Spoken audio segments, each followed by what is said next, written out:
ये ऐसे नहीं होता मित्रों। मैं शासन में बैठा हूं, मुझे मालूम है इस प्रकार से रुपया इतनी तेजी से गिर नहीं सकता। अरे ये नेपाल का रुपया नहीं गिरता है, बांग्लादेश की करेंसी नहीं गिरती है, पाकिस्तान की करेंसी नहीं गिरती, श्रीलंका की करेंसी नहीं गिरती। क्या कारण है हिंदुस्तान का रुपया पतला होता जा रहा है?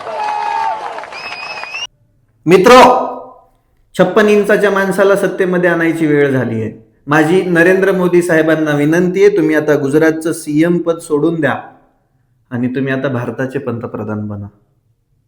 बनलात? लयच रुपया पतला केला. ट्रान्सपरंटच दिसायला लागलं डायरेक्ट. त्या रुपया एवढा पातळ केला तुम्ही, एवढा पातळ केला, एवढा की आता त्यातनं इकडलं तिकडचं दिसत नाही. 60 रुपयावरून डायरेक्ट 90 वर गेला. ऐसा नहीं होता मित्रों. पण काही म्हणा मोदी साहेब, आमची जिरली बर का, आमचा खंडच जिरलाय. तुम्ही निवडून आल्यापासून ना आमचा पार खंड जिरलाय. तुम्ही म्हणता विकास वगैरे वगैरे झाला, तो विकास बी पळून गेलाय आणि सगळेच वाट लागली. फक्त भपका आहे सगळ्या गोष्टींचा.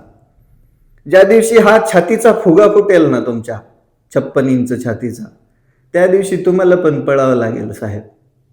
लय असं करून बोलत होतात ना, सीएम वरून पीएम झालात, पीएम होऊन तुम्ही रुपया पातळ केला.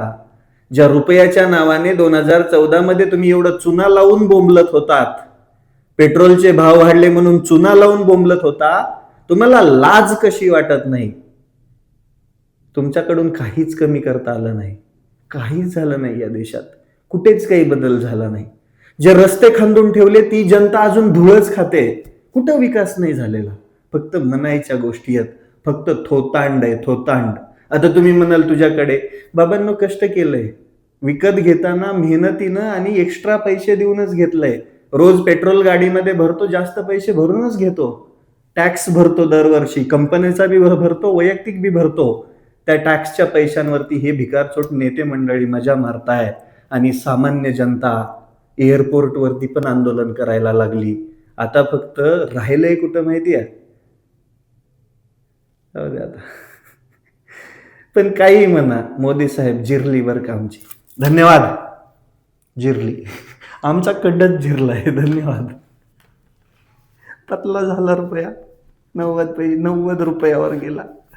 तरी मी म्हणते आता रुपया त्याची जागा तयार करणार आहे. अरे लाजा र दलिंदर, काही नाही होऊ शकत. चलू द्या.